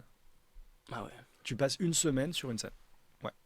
Et tu peux rester bloqué parfois. Il y a un truc qui te bloque là. Il faut que tu la craques. Il y a mais un t'arrives truc où pas. tu l'as pas, et puis tu la relis, parce qu'une scène, t'imagines, on parle de 4 pages, de 5 pages, et tu la relis, et ça coince.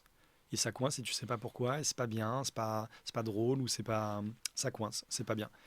Et tu vas au fond du truc, et tout ça. Ouais, ça nous est arrivé de passer du lundi au vendredi sur une scène. Et t'as besoin d'écrire pour un acteur ou ça peut arriver dans un second temps? C'est casse-gueule, hein, d'écrire pour un acteur. Hein. Ah ouais? Ben, tu sais pas s'il est libre, tu sais pas s'il va Ouais. dire oui, c'est casse-gueule.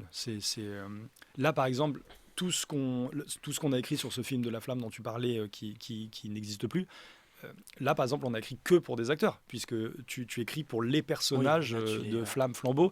Il y a un truc qui est hyper agréable dans ça, c'est le côté rendez-vous.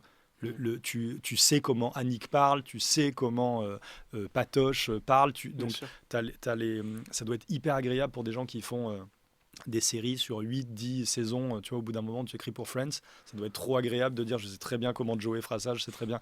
Mais c'est un peu casse-gueule. Sur un nouveau projet, on essaye d'écrire les meilleures choses possibles sans imaginer un comédien. Est-ce que comme les artistes, les rappeurs et tout ça qui disent ça, est-ce il peut y avoir le syndrome de la page blanche ou parfois il y a des Bien périodes sûr. où tu n'y arrives pas? Ah ouais, ça arrive Ah ouais, aussi. ouais, bien sûr. Même à plusieurs, ouais. Ok. Plusieurs, ça t'aide de Bah ça. ouais. C'est que Ouais. heureusement, t'as pas les mêmes inspi le même jour, t'as pas les mêmes inspi les mêmes. Mais heureusement que t'es à 10.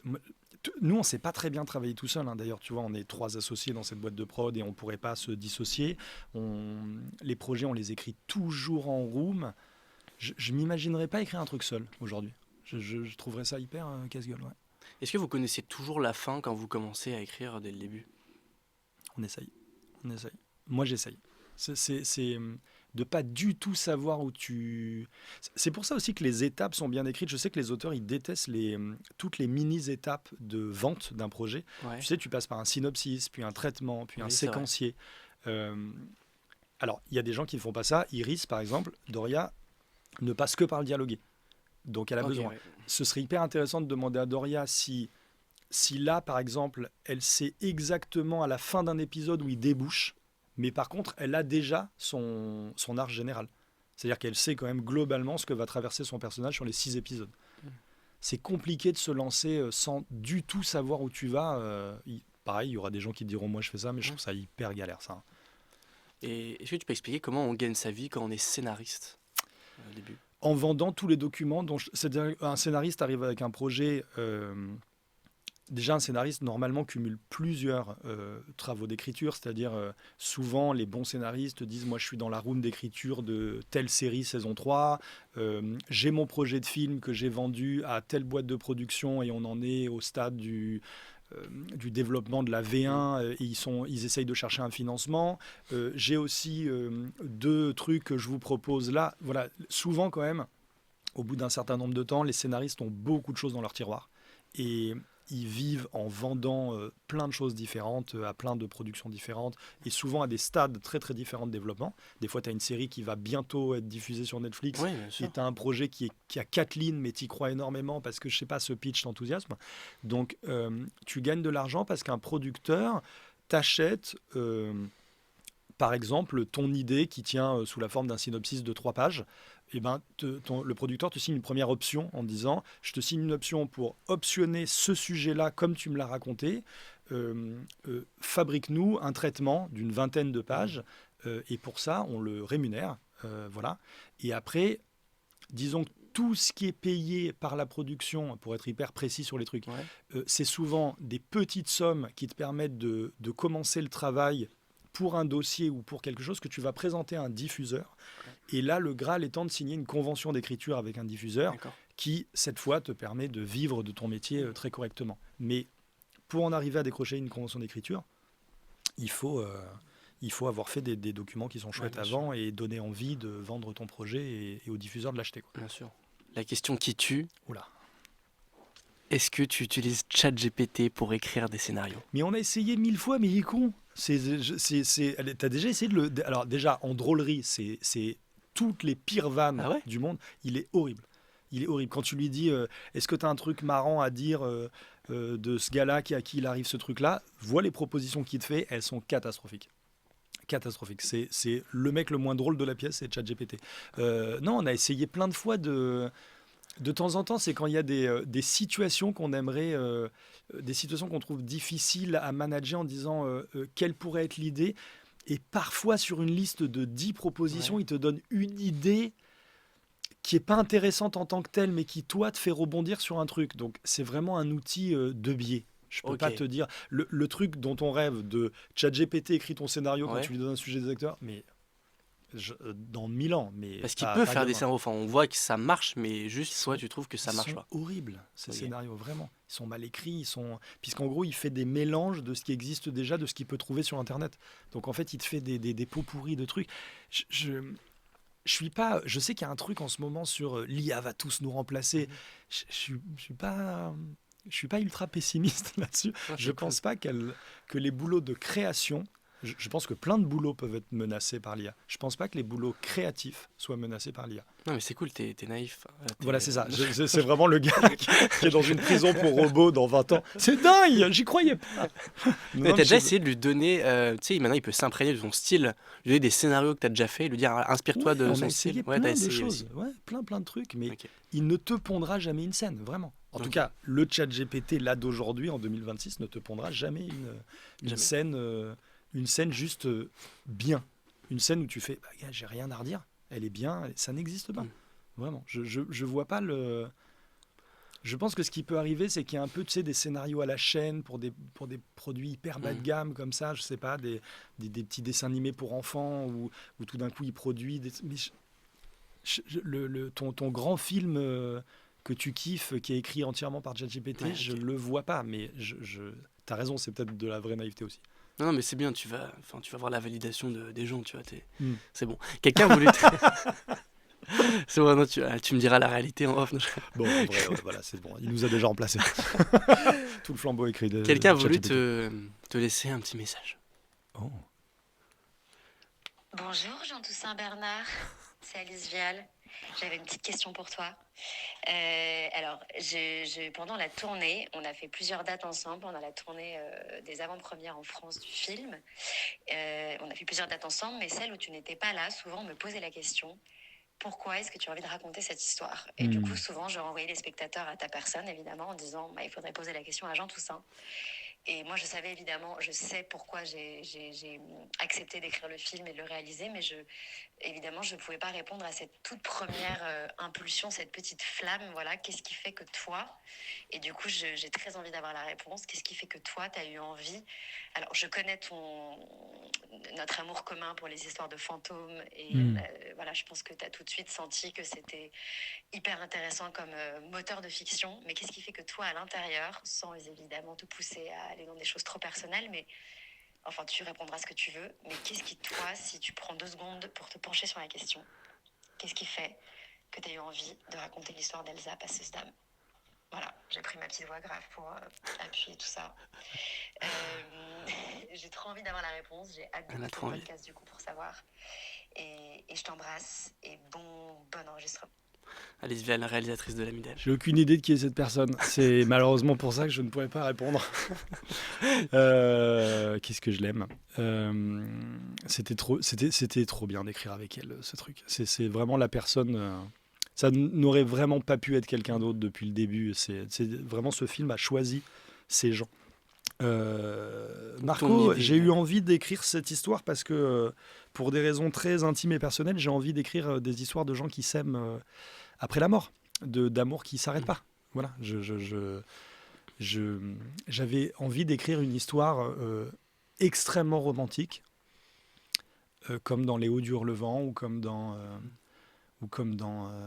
tous les grands films de fantômes. J'avais envie d'écrire des histoires de gens qui s'aimaient et que même la mort ne puisse pas briser cet amour, que ce soit encore... que voilà, il y a quelque chose qui me passionne dedans et qui me fascine sur ce thème d'un amour qui finit jamais. Je sais pas, je resterai toujours... Je pense que j'écrirai obsessionnellement, quand j'écrirai des choses personnelles, toujours des choses qui autour de cette histoire.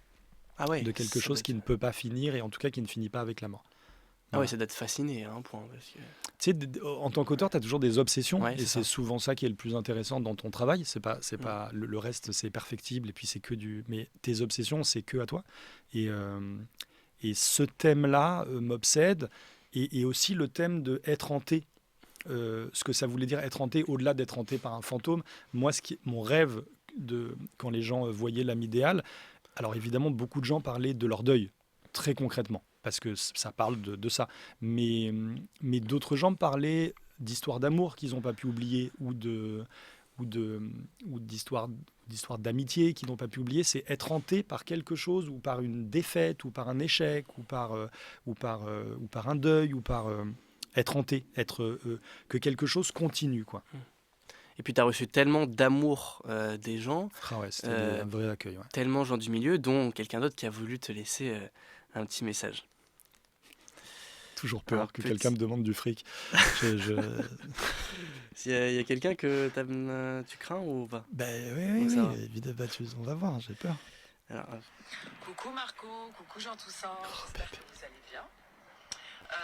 Jean Toussaint, tu sais à quel point j'ai suraimé l'âme idéale et je voulais savoir déjà d'une, comment t'était venue l'idée de ce film et de deux, comment as-tu pu écrire un scénario si somptueux? Voilà. Bébé. Donc voilà, plutôt sur la partie écriture, comment tu as écrit. Donc Zoé Marshall, qu'est-ce que je l'aime, qui t'a travaillé sur Les Lionnes. Ça, c'est une actrice extraordinaire, ça tout le monde le sait, mais c'est vraiment une être humain particulièrement exceptionnel, vraiment, vraiment, vraiment. Ça, je suis content d'avoir rencontré dans ma vie une Zoé Marshall. Je souhaite à tout le monde de rencontrer une Zoé Marshall. Non, c'est on développe le même thème. Hein. Je te dis, c'est une obsession chez moi. J'avais écrit un film, tu vois, dans les films qui ont été jetés à la poubelle. J'ai écrit un film qui s'appelait Mon Amour, qui était presque l'âme idéale. Quand je te dis que c'est une obsession, c'était un type avait subi, je sais pas, peut-être il y a 1 an ou 2, un terrible deuil, et c'était la nuit où il devait quitter, où il déménageait pour la dernière fois de cette maison-là. Et en déménageant, on s'apercevait qu'en fait, il vivait avec le fantôme de cette femme qui était morte, et que déménager, ça voulait dire quitter ce fantôme. Et c'était une soirée entière de deuil qui lui permettrait de se réveiller le lendemain en ayant des possibilités de lumière. C'était déjà la même histoire, elle était écrite de manière... un de mes meilleurs amis l'a réalisée. Bon, voilà, c'était un tout petit tournage avec nos propres moyens. C'était vraiment une autre époque. C'était il y a des années. Et le film, tu vois, est quelque part dans l'ordinateur de mon pote et il ne verra jamais le jour. Mais quand je te dis que c'est une obsession, c'est qu'il y a quelque chose même sur l'ombre et la lumière, de ces traversées comme ça, de deuil, et puis un jour tu te réveilles. Moi, la plus belle image du film, c'est le sourire d'Elsa à la fin. Ça y est, c'est possible, c'est bon en fait. Elle est défaite de son fantôme, comme nous dans nos vies, des fois on est hanté par des choses qui sont des boulets aux pieds. Et puis je sais pas, un jour tu te réveilles, ça peut être de la dépression, ça peut être un jour tu te réveilles, il y a la lumière. Tu sais pas pourquoi. Tout est en noir et blanc avant, et là il y a de la couleur partout. C'est magnifique. Et bien justement, pour poursuivre sur l'âme idéale, il y a un jeune étudiant, aussi créateur de contenu, qui va te poser quelques questions sur l'âme idéale, le film qu'il a adoré. Bien. Trop bien. Et Jeune enchanté. étudiant. Oui, enchanté. Et donc moi je suis Julien.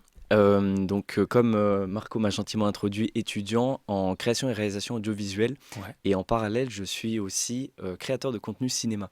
Parce que je suis passionné par le cinéma. Okay. Tu vois, mes études, c'est une sorte de réorientation. Parce que j'ai voulu justement entreprendre ce chemin plus créatif dans le cinéma que je trouve trop bien et trop sublime. Écoutez, moi, j'ai beaucoup aimé L'âme idéale, vraiment adoré, sincèrement. Donc, c'est une chance déjà de pouvoir te le dire en vrai. J'ai eu la chance d'ailleurs de le voir en avant-première, ce film. C'était où ? C'était au Pathé Palace. Ok, super. En présence de l'équipe du film, dont Jonathan Cohen qui m'avait serré la main d'ailleurs. On l'embrasse. Ouais. Et franchement, j'ai trouvé que ce film était bouleversant. Moi, c'est exactement le genre de film que j'aime traiter, que j'aime partager sur mes réseaux, parce que, comme tu as mentionné avec Marco, je pense qu'il y a une patte hyper créative et hyper sensible de vouloir notamment chercher un bel équilibre, je trouve, entre l'humour et l'émotion. C'est une histoire qui est hyper touchante, qui m'a beaucoup touché, qui traite de deuil, qui traite aussi de tout un tas de choses. Est-ce que je pense à une scène en particulier, celle du karaoké, que j'ai trouvé justement très équilibrée en termes d'humour et d'émotion. On pourrait dire qu'il y a une sorte d'équilibre même au niveau du visage, où tu pourrais sourire en bas et pleurer en haut. Est-ce que tu trouves que c'est peut-être l'une des plus belles choses, l'une des plus belles émotions qu'on peut proposer à quelqu'un à travers une scène ? Bah, tu touches au cœur ce qu'on a voulu faire, c'est-à-dire, tu as raison, de mêler les tons, de faire en sorte qu'on puisse avoir des vrais rires, parce que c'est tout un truc sur la vie et la mort, ce film. Et parfois, celui qui est mort offre une possibilité de vie à celui qui est vivant. Et au début du film, on s'était dit qu'Elsa était comme morte, parce que justement, elle avait renoncé à beaucoup de choses. Et quand Oscar rentre dans sa vie, il y rentre avec l'humour.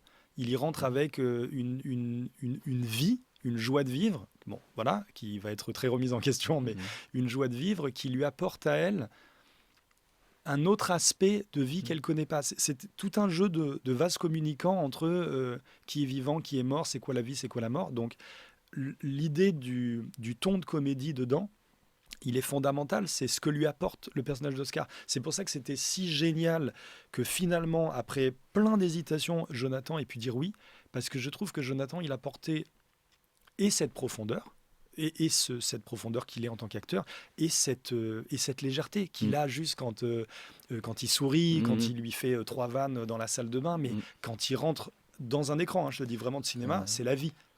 Il est la vie. Et je trouve que paradoxalement d'ailleurs, du coup. De quoi ? Paradoxalement, c'est ça va être tout le truc du film. Ouais. Mais c'était trop joli, ce gars plein de vie qui vient heurter cette fille qui est comme dans une sorte de mort.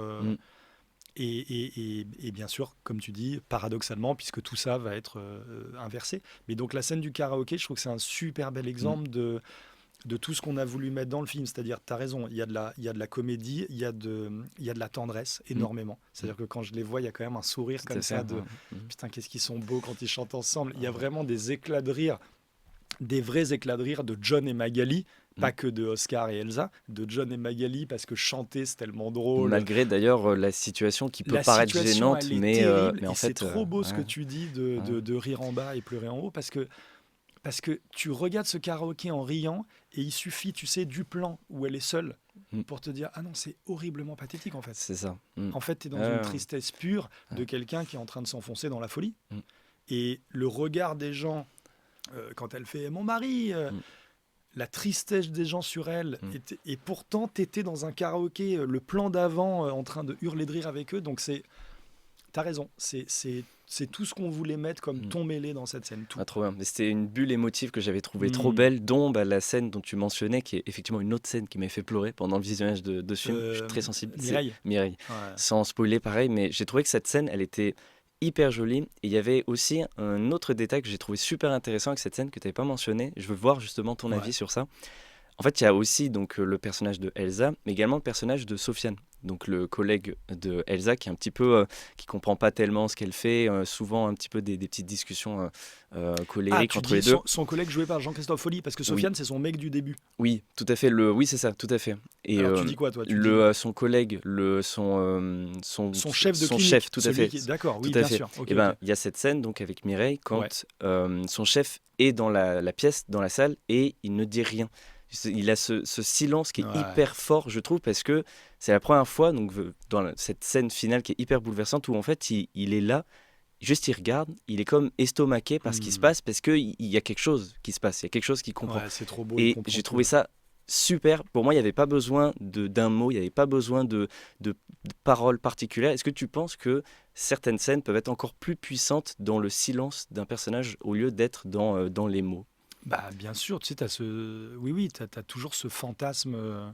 C'était Hitchcock qui disait que dès que tu mets des paroles dans un film, c'est que tu as échoué à montrer les choses. Mhm. Mais oui, tu as toujours ce fantasme surtout à ce stade-là du film, parce que c'était compliqué dans ce film de gérer justement les explications, les paroles, avec des actes forts. Ce qui est très beau dans la scène de Mireille, c'est qu'elle intervient juste avant cette scène qui va être bouleversante des adieux, qui va être très dite, qui va être très parlée. Et c'est très beau d'avoir cette respiration où tout est compris. Mm. Elle, ce qu'elle a compris, c'est que chaque chose doit être à sa place et que Mireille est à sa place. D'ailleurs, c'est un texte qu'on a retiré, ça, dans les dernières versions de montage. D'accord. À la toute fin, il lui disait « elle est où Mm. ?» Et elle lui disait « elle est à sa place ». Ouais, c'est- Et elle comprenait en disant ça que maintenant, c'est Oscar qui Ok. devait être à sa place. On a enlevé justement parce que c'est ce que tu dis. C'est que le regard à la fin était beaucoup plus puissant que le texte. Mm. Elle est à sa place. Je pense que ça a été un moment important de silence pour le coup. Tu as complètement Mais, raison. ouais. Et c'est drôle parce que moi, j'ai mis longtemps à m'y faire, à Mm. l'abandon de cette phrase. C'est aussi la différence entre un scénariste enfin, ta pensée de scénariste et l'évidence d'un film. C'est que l'évidence du film, c'est ce que tu disais. C'est qu'il n'y avait plus besoin que d'un silence. C'est super Et joli. les choses étaient Ouais, mais compréhensibles. Et c'est je crois qu'elle est vraie. On était allé voir, nous, avec Alice, des gens qui travaillaient dans les soins palliatifs. Mhm. Et le chef de service avait un truc très joli en disant « Je sais qu'il y a des gens dans mon service, il appelait ça des padawans, Oui. qui ont des aptitudes un peu particulières avec les gens qui sont en partance. » Voilà, il me dit « Moi, j'en ai pas. ouais, c'est fou. Moi, je le comprends pas. » Mais il avait un grand respect de ça. Et donc, du coup, il leur laissait faire leur truc. Ah ouais, c'est dingue. Voilà. Ouais. Comme quoi, Et Elsa, c'est une padawan. c'est fou. Ouais, mais c'est joli. C'est Mais fou. c'est ce que tu dis sur le silence. Et ben d'ailleurs, donc il y a silence, il y a les mots, et pour moi il y a une autre manière, une dernière manière hyper touchante de pouvoir aussi s'exprimer à travers la musique, la mélodie, à travers les sons. Moi, je suis trop touché par les musiques, et pour L'Ami idéal, en l'occurrence, c'est vraiment un film qui m'a aussi touché au niveau de la mélodie, de la bande son. Ouais. Je l'ai trouvé sublime. Moi, il y a 2 morceaux qui sont encore dans ma playlist Spotify, encore aujourd'hui, que je peux écouter de temps en temps. Alone in Le Havre et La Lune est blonde, Et donc La Lune est blonde, fameux morceau de Oscar quand il fait du coup le DJ. Ah, c'est beau que tu les réécoutes Ouais, en dehors du film, ça me fait trop Parce plaisir. que je trouve que quand en plus c'est une création du film, ça partage l'émotion qui revient donc simplement de la scène du film, de ce que ça a pu te procurer. Et je les ai trouvées vraiment très prenantes. Et justement, je me demandais, est-ce que pendant ton travail d'écriture, est-ce que c'est quelque chose à laquelle tu dois penser en amont? Alors pour le coup, Oscar, en tant que DJ, forcément, je me dis que c'est quand même un point encore plus essentiel à réfléchir. Mais est-ce qu'il y a des scènes où déjà tu imagines une mélodie qui va l'accompagner, ou est-ce que ça se fait peut-être Il y a les après, deux. hein. Il y a la musique d'Oscar, ça a été une immense question dans l'écriture, parce que c'est toujours hyper casse-gueule. C'est comme quand tu dis dans un scénario, le gars doit être drôle. La première phrase que tu sors, tu es là, tu fais « Waouh, putain, il doit être drôle ». C'est très dur d'écrire. Là, c'est pareil, c'est la scène où elle devait écouter sa musique et être touchée. tu dis, faut que la musique soit touchante. Bien sûr. Ouais. Et tu comprends que le gars est DJ, donc tu comprends que c'est de la musique électro. Et donc, on s'est posé beaucoup la question. Là, j'avais une chance folle, c'est qu'Alice, elle a presque une émotivité et une intelligence de la musique qui est incroyable. Souvent, dans l'écriture, Alice mettait pour répondre à ton autre question, elle mettait un titre de musique. Elle disait le personnage d'Elsa marche, machin, on entend en fond telle musique. Donc nous, ça nous donnait comme elle a extrêmement bon goût, ça nous donnait des pistes, des directions. Et ça a donné des pistes et des directions aux compositeurs plus tard. Mais il y a quand même à un moment donné le génie du compositeur et le super rapport de la réalisatrice et du compositeur pour dire, là concrètement, on est au cœur du film. C'est pas juste fais-moi la musique la plus belle possible. C'est quelqu'un va faire écouter une musique en disant ouais pardon excuse-moi c'est nul excuse-moi ta gueule fais-moi écouter. Elle écoute et sur cette musique ils vont tomber amoureux. Donc hyper important d'ailleurs ce moment. Il y a un truc où tu dis pardon mais là on est au cœur du film. Oui. C'est plus juste de la soundtrack normale. Là, c'est touché au cœur. C'est la scène touché en au plus. Cœur de quelque chose. Ouais. En plus, c'est la scène. La musique fait partie vraiment de la scène. Il tombe amoureux sur cette musique. Ouais. Il tombe amoureux sur cette musique. Et normalement, quand à la toute fin du film, tu rediffuses la musique, une fois que le film est fini, il y a quelque chose qui doit te toucher au cœur parce que tu sais que les parents vont l'entendre, parce que tu sais que ça y est, tu sais que cette histoire d'amour, elle a eu la place qu'elle devait dans l'histoire de. Donc, pour le coup, là, j'ai jamais eu un problème aussi important avec la musique que dans ce film. Mais l'échange a dû être super intéressant et du coup il y a dû avoir, je suppose, et quelle chance tu vois d'avoir et le compositeur et la réalisatrice qui sont dans une compréhension comme ça. Mais oui, ça a été. Mais la base du texte doit être tellement importante pour exprimer après ce que tu veux faire exprimer à travers la musique. Dans ce film, c'était capital. Je peux pas te dire autre chose. Complètement. Mais c'était un point fort en tout cas, je trouvais du film. Mais très vite dans les avant-premières. C'est marrant parce que les premières choses que tu as, les premiers retours que tu as du film, c'est marrant. Donc souvent, les acteurs, John, hyper étonnant parce que les gens te disent « Ah, on a l'habitude de vous voir dans un registre comique. » Voilà, ça revenait tout le temps. Magali incroyable. Et la musique. Hyper vite. La musique. Elle est revenue tout le temps. Moi, si elle était possible à streamer, je la streamerais. Donc ça me fait trop plaisir que tu me dises je l'écoute parce que je trouve que c'est une autre forme de sensibilité encore. Tu vois, il y a la sensibilité visuelle, mais la sensibilité musicale, je pense qu'elle touche beaucoup de gens. C'est trop bien. Et je pense que c'est une corde sensible encore plus prenante et impactante. Tu vois, moi, franchement, si je dois te citer des films qui m'ont marqué dans ma vie, la musique, elle a vraiment toujours un aspect hyper important. Donc c'est pour ça que je pense que L'Âme idéale, il a sa touche identitaire très particulière et très touchante. Et c'est drôle parce que maintenant, elle est comme l'identité du film. Donc, quand on la réécoute, quand on l'écoute, quand j'entends, tu vois, 2 notes du truc, ça me plonge dans le film. Elle est vraiment devenue le film. Ah, mais complètement. Et je suis trop content de pouvoir écouter en boucle comme ça, tu vois, ça me remet à chaque fois des beaux souvenirs en tête de scènes particulières et je me replonge dans un mood. C'est trop cool. Parce que vraiment, c'est un des piliers du film. Ça fait partie. Trop bien. Merci beaucoup. Merci à toi. Merci trop pour bien. ces questions. Merci, avec plaisir. On va conclure tout simplement par tes projets.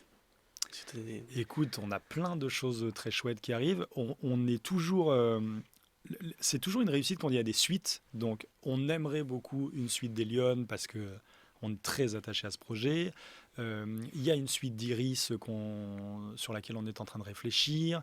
La suite d'autres projets aussi sur lesquels on est en train de réfléchir. On a un premier film de cinéma d'un réalisateur qu'on aime beaucoup, qui est dans les tuyaux aussi. Voilà. On a une autre série pour Netflix qui nous plaît énormément. Cool. Voilà, il y a plein de choses. Et un autre film pour Amazon qui serait comme une sorte de 3e volet après Sentinelle, Mac Walter. Voilà, avec un personnage plus féminin. Voilà, c'est toujours pareil, je peux jamais exactement te parler des trucs, mais voilà les idées en tout cas qu'on a là. Et chez vous, il y a aussi Jonathan Cohen qui va réaliser le prochain Astérix. Est-ce que tu vas aussi apporter un peu ta patte dedans ? Moi, j'ai écrit avec lui les 2 premières versions. Et puis on a écrit ensemble tout le travail préliminaire, le traitement, voilà. Là, il est avec une nouvelle équipe d'écriture qui est super là depuis au moins 3 versions. Voilà. Après, nous, là, on l'accompagne parce que c'est à la maison. Mais c'est Hugo que tu as reçu ici, qui est quelqu'un qu'on adore, avec qui on travaille souvent, qui le produit. avec Studio Canal. Mhm. Voilà. Donc nous, là-dessus, on n'est pas producteur. C'est vraiment un truc un truc de notre pote va faire le prochain Astérix. Et moi, j'aurais pu collaborer avec lui sur les 2 premières versions. Franchement, Ah ouais, c'était génial. c'est trop cool ce qu'on a pu tisser, ce qu'on a pu inventer. Enfin, je pense vraiment voilà, que ça va être un Ça truc va être bien. Bah, moi, j'y crois Toi, énormément. t'y crois énormément. Ok, c'est bien. Énormément. Ouais. En tout cas, je ne peux que lui souhaiter un succès de dingue là-dessus parce que j'ai un gros enthousiasme sur ce projet. Ouais. Mais est-ce qu'il y a vraiment une grosse différence entre la V1 que t'as fait et la version finale? Énorme, énorme. Ah ouais Mais c'est même génial. Ok. Et en plus, comme là, pour le coup, c'était vraiment la volonté de Joe depuis le début d'être tout le temps réoxygéné là-dessus, de changer les auteurs, d'en reprendre d'autres, d'avoir des gens qui ont justement ces vannes-là, cet humour-là, ce truc-là. Donc c'est génial. Et là, d'ailleurs, il en est à un stade d'écriture où il y a même presque une synthèse qui est en train de se faire et qui doit être très très agréable pour lui, je pense, entre les premières versions et les dernières, où les choses sont en train de se remettre en place, où tu dis non, mais en fait ça c'était important, mais c'est bon, ça a sa place là. Je pense qu'il est en train là de résoudre un peu le puzzle, mais c'est monumental ce qu'il est en train d'accomplir. Mais toi, dire que tu dois savoir qui va jouer Astérix et Obélix, putain. Oui, je vais vous le dire maintenant, et non, pas du tout. Oh. Ah là là, la chance. Je te laisse le petit mot de la fin. Écoute, Pour conclure. j'étais ravi Ouais. de parler aujourd'hui. Voilà, écoute, on a cette boîte de prod à 3 avec nos parcours à nous qui sont quand même très particuliers. C'est pas, et puis on est très en découverte de tout ça. Tu vois, tu as reçu justement un Hugo Célignac, un Dimitri Rassam. Tu as des gens qui sont des modèles pour nous de ce qu'est la production. Nous, on démarre là-dessus Ouais. et on est curieux de plein de choses et on sent bien que chaque année on apprend. Et c'est trop bien juste même de venir et puis de dire là où on en est. En tout cas, on aime beaucoup ce qu'on fait. Et ça, c'est cool. Non, mais ça se voit que Et t'es passionné en tout cas. On est passionné par ce qu'on Donc, fait. Ça, c'est c'est sûr et bien. certain. On y consacre toute notre vie et on avance. Voilà. Trop bien. Bon, bah, merci beaucoup, Jean Toussaint. Merci à toi, c'était trop cool. Non, t'as été super, hein. Non, mais franchement, génial, c'était trop cool, les gars. Ouais, franchement, trop intéressant.